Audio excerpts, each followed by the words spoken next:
Hello' বন্ধুসকল, মই শ্বেহনাজ আৰু আজি স্বাগতম জনাইছোঁ মোৰ চেনেল শ্বেহনাজ কৰ্ণাৰলৈ। আজি মই আপোনালোকৰ বাবে আগবঢ়াইছোঁ খুব কম সময়তে বনাব পৰা একেবাৰে সহজ এটা পাস্তাৰ ৰেচিপি। যদি ভিডিঅ'টো ভাল লাগিলে লাইক, শ্বেয়াৰ আৰু কমেণ্ট কৰিবলৈ নাপাহৰিব আৰু কাষত থকা বেল আইকনটো দবাই দিব। ব'লক তেতিয়া দেৰি নকৰি আজিৰ ভিডিঅ'টো আৰম্ভ কৰোঁ। এই ৰেচিপিটো বনাবলৈ মই ব্যৱহাৰ কৰিছোঁ ইয়াত এটা বিলাহী, কেইটামান কেঁচা মটৰ, এটা পিঁয়াজ আৰু কাটি লোৱা ধনিয়া পাত আৰু কেইটামান কেঁচা জলকীয়া, 5টা এক বাটি আৰু 3 চাহ চামুচৰ মিঠাতেল। আপুনি আপোনাৰ পচন্দ অনুসৰি যিকোনো পাচলি ইয়াত এড কৰিব পাৰে।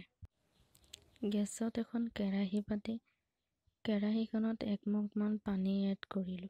পানীখিনি অলপ গৰম হ'বলৈ দিয়াৰ পাছত তাত আধা চামুচমান তেল এড কৰি দিলোঁ। তেলখিনি এড কৰাৰ কাৰণ হ'ল পাস্তাখিনি যাতে ইটোৰ লগত সিটো লগ লাগি নাযায়, তাৰ কাৰণে। আৰু পানীখিনি অকণমান উতলিবলৈ দিলোঁ। উতলাৰ পিছত পানীখিনিত পাস্তাখিনি এড কৰি দিলোঁ। কেৰাহীখনৰ তলত যাতে লাগি নাযায় তাৰ বাবে পাস্তাখিনি অকণমান চলাই দিছোঁ। আনফালে আমি গেছত এখন ফ্ৰাই পেন পাতি দিছোঁ। ইয়াত আমি পাচলিখিনি ভাজি ল'ম আৰু এই পেনখন আমি গৰম হ'বলৈ দিছোঁ। পেনখন গৰম হোৱাৰ পিছত আমি ইয়াত তেলখিনি এড কৰি দিলোঁ আৰু তেলখিনি হাই ফ্লেমত গৰম হ'বলৈ দিছোঁ। তেলখিনি গৰম হোৱাৰ পিছত কাটি লোৱা 1 চামুচ নহৰু ইয়াত এড কৰি দিলোঁ আৰু নহৰুখিনি অকণমান ভাজি লৈছোঁ। নহৰুখিনি ভাজি লোৱাৰ পাছত কাটি থোৱা পিঁয়াজখিনি ইয়াত এড কৰি দিছোঁ আৰু পিঁয়াজ আৰু নহৰু দুইটাই অলপ ভাজি লৈছোঁ। অলপ সময়লৈকে মিডিয়াম ফ্লেমত পিঁয়াজ আৰু নহৰুৰ বৰণটো সলনি হোৱালৈকে ফ্ৰাই কৰি থাকিব লাগিব।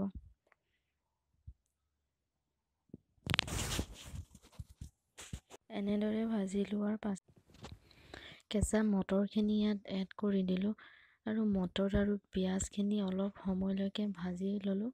তাৰপিছত ইয়াত কাটি থোৱা বিলাহীখিনিও এড কৰি দিলোঁ আৰু বিলাহী, মটৰ আৰু পিঁয়াজখিনি অলপ সময়লৈকে ভাজি ল'লোঁ। ভাজি লোৱাৰ পিছত কাটি থোৱা কেঁচা জলকীয়াখিনিও ইয়াত এড কৰি দিলোঁ আৰু অলপ সময়লৈকে এইখিনি ঢাকি পিনে ৰাখি দিলোঁ। আধা চামুচমান নিমখ এড কৰি দিলোঁ যাতে বিলাহীখিনি সোনকালে গলি যায় তাৰ কাৰণে। এইফালে আমাৰ পাস্তাখিনিও ৰেডি হৈ গ'ল আৰু পাস্তাখিনি একেবাৰে গলায়ো নিদিব আৰু একেবাৰে কেঁচাও নাৰাখিব। পাস্তাটো অলপ ভাঙি চাব যাতে একেবাৰে কোমলো নহয় আৰু একেবাৰে টানো নহয়। পাস্তাখিনি এটা খৰাহীত অজৰাই ল'লোঁ আৰু অলপ পানী এড কৰি দিলোঁ তাত। আমাৰ পাচলিখিনিও এইফালে ৰেডি হৈ গ'ল প্ৰায়। এখন কেৰাহী পাতি কেৰাহীখনত অলপ তেল এড কৰি দিলোঁ আৰু তেলখিনি গৰম হ'বলৈ এৰি দিলোঁ।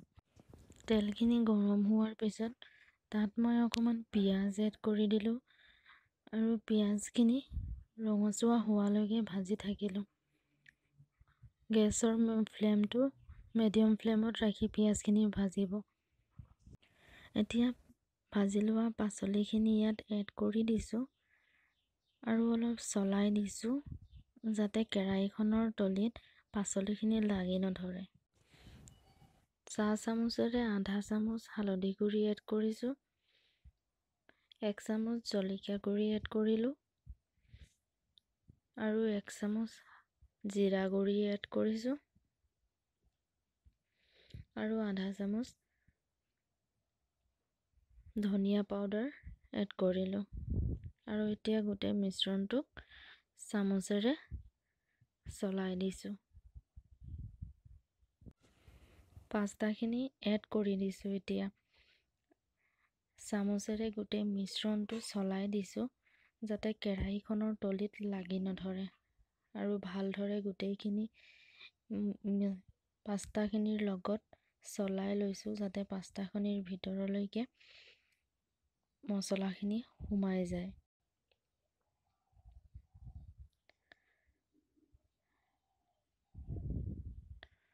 ইয়াত এতিয়া নিমখ এড কৰিম সোৱাদ অনুসৰি। মন কৰিব নিমখ দিওঁতে অকণমান সাৱধান।